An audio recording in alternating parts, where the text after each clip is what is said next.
Hi, I'm John Smatlak. Welcome to another episode of Behind the Rails here at the Orange Empire Railway Museum. Today we're taking a look at Santa Fe Railway Post Office car number 60. Number 60 was built in 1924 by the Pullman Car Company. A railway post office was literally a post office on wheels. It crisscrossed the country distributing mail, and mail was sorted en route. This particular car was used on Santa Fe trains number 7 and 8, the Fast Mail Express between Los Angeles and Kansas City.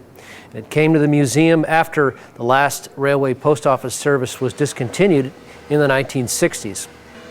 Let's take a look inside and see where the railway mail service clerks worked.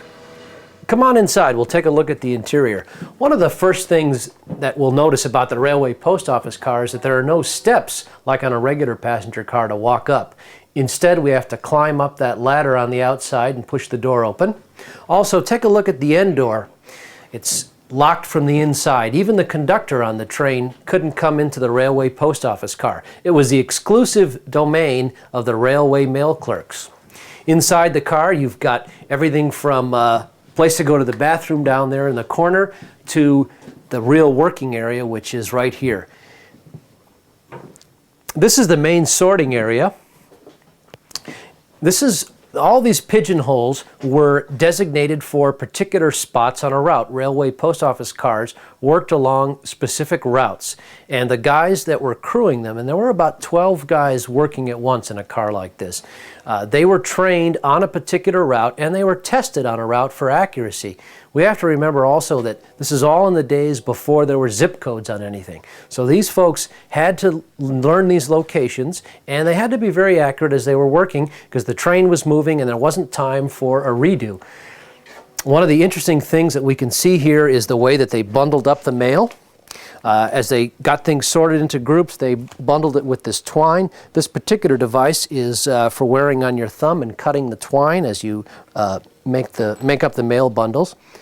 This is very interesting. This, we talked a moment ago about the need to be accurate. Well, this was a practice case. And to be a railway mail clerk, your accuracy really determined how far you'd get with that career. So what this was you got cards and you set up the pigeonholes in the practice case just as the pigeonholes would be set up on the route that you were going to be assigned for and you were training.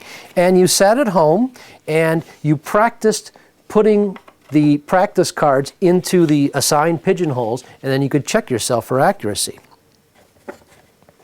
One of the other interesting things about this particular car is it's got skylights. Very unusual. I haven't seen too many railway post office cars besides this one that have skylights. As we come into this area here, this is a sorting area for bigger parcels. You've got newspapers, packages up here in the bundles. Here's an example of how one of these mail bags would be taken and bound up, ready to drop off, and that's also how it looked when it was picked up. And they all have tags on them. The bundle racks up here, for the parcel racks, we should say, notice that they're designed with a little incline so that it's easy for stuff to get out, so that when you opened it up, it was easy to get the stuff out. This is a tray that could be moved along to any location it was needed along these bars. Railway post offices were operated under contract to the U.S. Mail Service, and they operated all across the country. At one time, about 90% of the nation's first-class mail moved by railway post office. All the interiors of the RPO cars were standardized by rules set up by the Railway Mail Service. And so guys, when they moved from operation to operation, or when they moved from route to route, the interior of the car was still the same no matter what railroad it was operating on. The same basic layout was found. One of the most interesting things about the RPO car is the mail hook. Come on over here and take a look. One of the challenges of distributing so much mail via the rails was all of the stops along the way.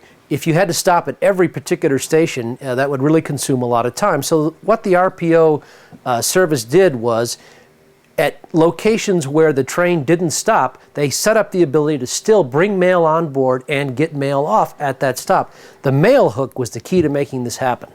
In our display here, we've got the mail hook hooked onto the actual mail crane that was on the side of the tracks. But basically, this hook was in the down position when the car was moving and didn't need to pick up mail. And when the time came to grab the bag off of the mail crane, the operator swung this hook out. You can see that by pushing down on this lever, I can control it. That wire on the end is just to hold it for our display. And the idea here was to have the hook out at the exact moment as you came upon the bag, and the bag would fall into the hook and fall off of the mail crane, the arms of which would collapse down all at the same time. There's a cinder shield here so that when you're lining up yourself for the grab, you can do it without getting cinders in your eyes. And then the other interesting thing about it was the way that they dropped off the mail at the stop is at the same time as you were grabbing the bag, you'd kick the other bag out onto the platform.